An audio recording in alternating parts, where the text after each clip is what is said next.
Yeah, right from inception, hell wasn't made for Adam and Eve descendants. Were made for the falling angels, were rooted disobedient and felt whether to share the glory of Almighty, the supreme God who created them and breathed a lot and therefore risen. Free oxygen was out for the love that he had for them. They didn't pay for it. It was a freebie with no charges. One of the dudes envying God's throne and feel like replacing him. But God's throne was glorious, man. He couldn't fit in. Talking about Lucifer, the musician, and his loyalist who came and ruined God's plan for Adam and Eve and abandoned them by default. Descended of Adam, so all sinners, and the only fate of a sin against that eternal. He reversed the curse by sending a lamb that was blameless, made him helpless, defenseless in the hand of the Georges, and was sentenced to death with no reason. Now was risen, accessible only those who believe in him. Living water he gives free to anyone that is thirsty, is pure and free. For the poor and the rich, peace he gives to he who seek his face. Because he whom the Son set free is free indeed. He showed up in the dying minute to clean up the mess. Lest we all going to be guilty of eternal death.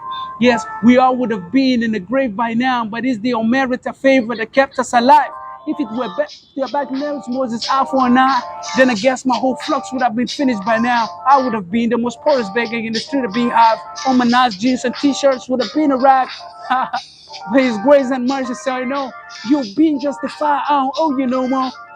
Receive the grace to carry the cross, son. Receive the grace to carry the cross. GRC cares so much about your life with the death. That's why I and Gaxon share the gospel with no reserve. God's grace so sufficient. It's actually the reason why we're moving, rolling 1,000 ref per second. Society full of hatred and the love in the hood. Religion causing division, wicking up the roof. If religion encourages killing, then we've been fooled. Million miles away from the truth about who God is. God is mighty, has power to kill whoever he wishes. But if we pray to God to kill all our enemies, tell me, who do we preach the gospel to? And the aim of atonement has been defeated too.